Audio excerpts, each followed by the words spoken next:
querido consejero delegado de PPI, Manuel Galdón, director de la publicación, José Enríquez, director comercial, que ha trabajado mucho para este evento, David Rodríguez Sobrino, querido presidente Cofares, distinguidos miembros y socios de esta cooperativa sanitaria, la primera entidad sanitaria de este país, en realidad, si vemos sus cuentas de resultados gracias a sus socios.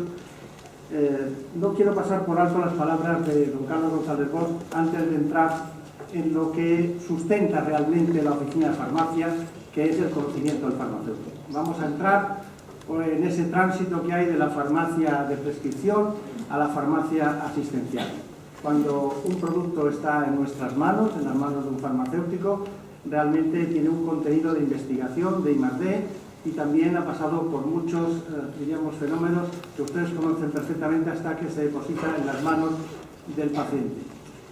Ahí está la ciencia. Hoy vamos a hablar aquí de un asunto muy importante en un momento, pero antes quería matizar que cualquiera de las palabras que se han dicho aquí hace un momento, modelo de farmacia, transiciones siempre detrás de reales decretos, vamos detrás de lo que acontece, como ha dicho Carlos González Bosch, y no solo eso, sino que además en este momento de la historia hay que salir adelante, dar la cara, jugársela, porque hubo un momento histórico en este país en el que alguien dijo que hay que llevar a los ciudadanos a lo que es la realidad, lo que a nivel de calle ya era normal.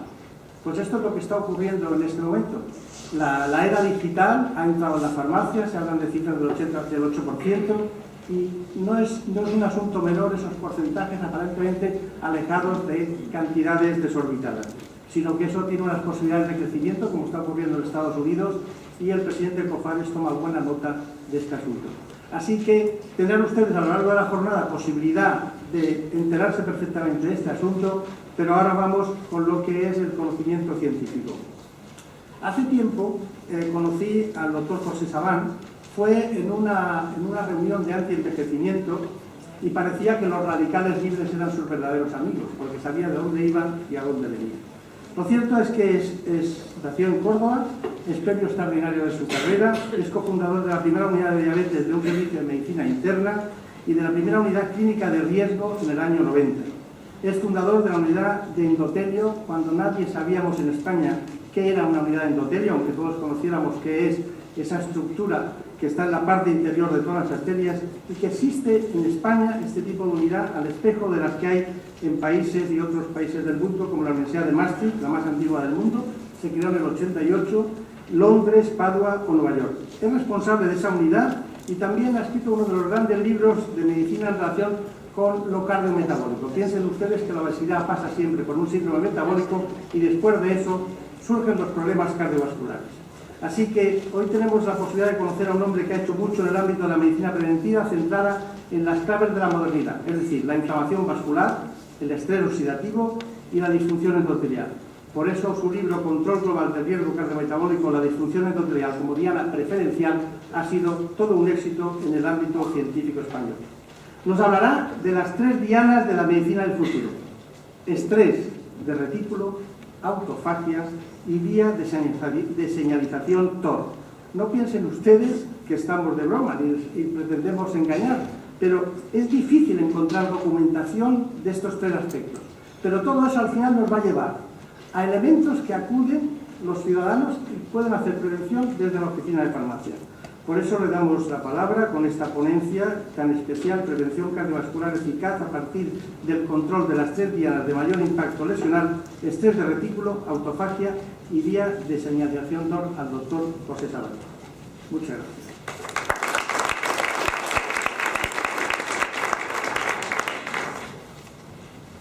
Buenos días. Gracias al doctor Bertrán por sus palabras tan cariñosas, un buen amigo, y a los organizadores del acto y a Farmanor, que han hecho posible este encuentro, que yo me encuentro aquí con ustedes a pasar un momento que yo creo que voy a transmitir una serie de mensajes y que será un momento, desde luego, muy grato para mí. Antes que nada, aunque ya ha dicho mucho el doctor Bertrán, quiero decir que además de trabajar en una unidad de endotelio y medicina cardiometabólica en el Hospital Ramón y Cajal también simultaneamos nuestra práctica médica en el ámbito privado, fundamentalmente para cubrir la preservación de la salud, y eso es muy difícil hacerlo en la medicina pública. En la clínica de Dr. Jaén, una de las clínicas más prestigiosas, si no la que más, de dermatología y estética que hay en el país, tenemos el honor de trabajar con ellos desde el año 2008 con un programa muy moderno sobre salud cardiometabólica y medicina anti-aging. En primer lugar, yo quisiera resaltar el papel creciente de los farmacéuticos en el ámbito de la salud cardiovascular, y esto se hace frecuentemente una llamada desde los medios científicos en los últimos años, sobre todo en temas relacionados fundamentalmente con la diabetes y el colesterol. El tema relacionado con la diabetes para mí no ha sido una sorpresa, pero sí en las últimas guías del colesterol que se acaban de publicar en noviembre, precisamente se refuerza el papel que ha jugado la Asociación de Farmacéuticos Americanos en la elaboración de dichas guías. En primer lugar, yo quisiera ponerme en la tesitura de uno de ustedes cuando venía para la charla de hoy. ¿De qué nos hablará? De Héctor, autofagia. Esto me suena chino. Probablemente sea verdad y muchos de ustedes lo habrán pensado. También me sonaba a mí a chino hace un par de años. ¿De qué les voy a hablar? El hombre no muere sino que se mata, decía Cajal, parafraseando el adagio de Buffon, y por culpa nuestra es breve nuestra vida. Yo, en primer lugar, cuando me ofertaron la posibilidad de hablar de prevención cardiovascular, se me ocurrió la idea de recurrir a los tópicos, el estilo de vida y la prevención cardiovascular. Pero sin duda son ustedes unos excelentes profesionales que dominan probablemente muy bien y seguramente, diría yo, este ámbito de la prevención relacionada con el estilo de vida. En segundo lugar, me planteé la posibilidad, descartada la primera, de atacar los factores de riesgo directamente: el sobrepeso, el colesterol, la tensión arterial, el control glucémico. Pero también me dije que probablemente no, seguramente todos ustedes dominaban perfectamente estos escenarios porque lo hacen en su práctica diaria. En tercer lugar, intenté ver la posibilidad de abordar una serie de temas más modernos relacionados con la nutrigenómica, la nutrigenética, el mundo de los antioxidantes, los estirpenos y todo ello relacionado con la actividad que nos ocupa desde hace unos años en la unidad de endotelio y medicina cardiometabólica. Pero lo descarté. ¿Por qué? Porque quiero mirar al futuro. Y el futuro ya no está en el endotelio, ya no está en la nutrigenómica, ya no están los aspectos que he señalado anteriormente. El futuro camina por los mecanismos de lesión. Si no conocemos los mecanismos por el que el colesterol nos hace daño, los mecanismos porque la tensión arterial nos hace daño, porque el mal control glucémico nos hace daño, difícilmente podemos mirar al futuro con éxito.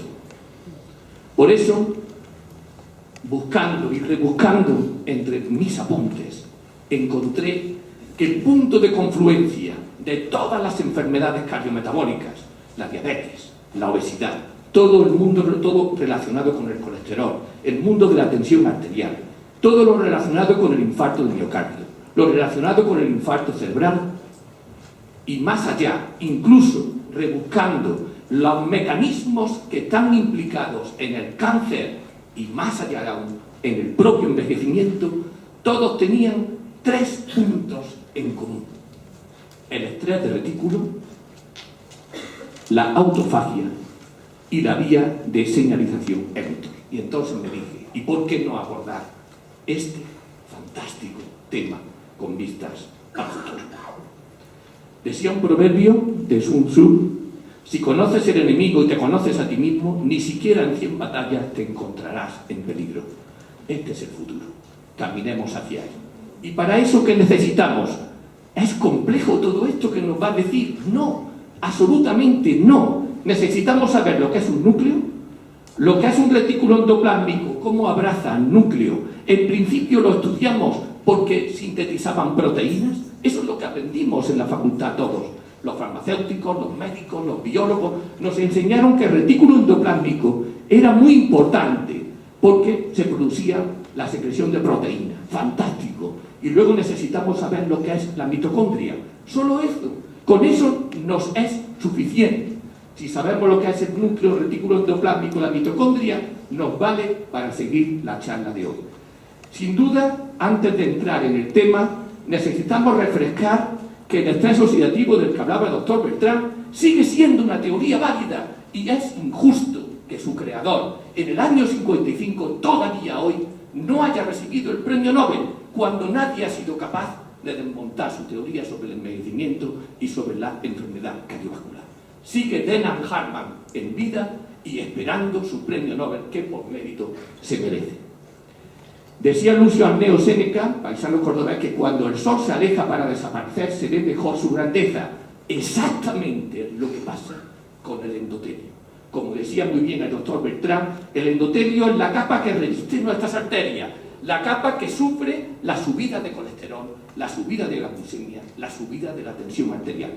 Esa capa, realmente, los médicos nos damos cuenta que el enfermo la tiene cuando sufre. Cuando sufre, primero, la primera fase de la enfermedad coronaria y luego cuando sufre los temidos eventos. Exactamente la grandeza del endotelio se ve como el sol, cuando disfunciona, cuando desaparece.